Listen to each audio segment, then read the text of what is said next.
Guys, welcome back to my channel. Tunia here, laya phone nga ho hi. Dihia puna zani chun ahung thungin koi tabang adai umle. Anuya contact number kan pra hi kizama towa kila the hi. Phone hi tabang mangham tun le saume. Ichi le Vivo V23e 5G phone hin display yong hi original OLED display hin so ting le GB hi 12 120 GB a price hi a le 11,500 man hi che hi le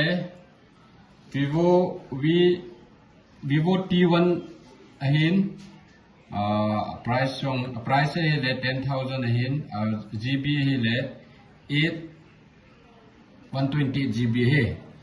Ichi hi original display chuting le abona scratch song umlo chuting le brand new tabang hi ichi hi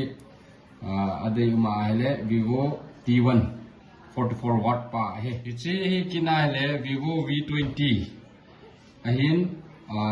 GB hele 12 120 GB in a price hele 11,700 amu the ichi hi yong hi malang hi ga vet wa hele display yong hi pura original genuine display ahin ya he scratch wang them chakhat neo chakhat wang omin hai yong hi chi apha tung ju ya chu ivet tu thei he ai wang a chu ke che display wa original hin la ye hi che le Mi 11 Lite ahin hi chi phone hi original display hin la a back cover wang hi ki hian he Kia he aman hi 9,700 hong hin a GB le 8 120 GB hin a display wang hi le genuine he si a display hin sound katin si a display hi pura genuine hin a glass lo se si original display hin la ye battery percentage on to a 100% om hin jani apna ki charging cha ke hi la ye battery ong hoya he Hichi hi le top of the bomb ati tabang wang so hi yenge Redmi Note 11 Note 12 Pro 5G phone hin a GB le 8 120 GB hi aman hi le 14,700 hin online Amazon Flipkart na ko hichiman hi to hi 25 26 wela omin a display hi yong hi genuine all original Shooting like a glass song, original scratch song umlo, thieng set jing, brand new, next to new, the cop set song hin la ye. It's a top pad in to tell a megapixel song ho in, shooting like a result song, quality song, display quality song, top set jing he. It's a no na bay,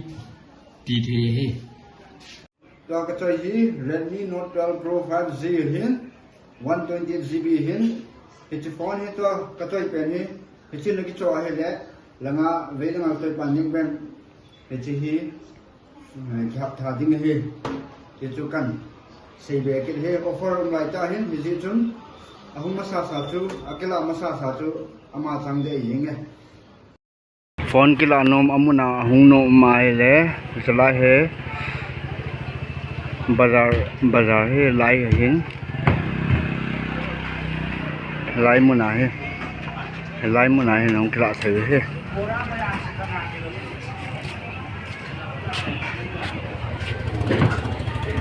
lai muna he phone mung sai he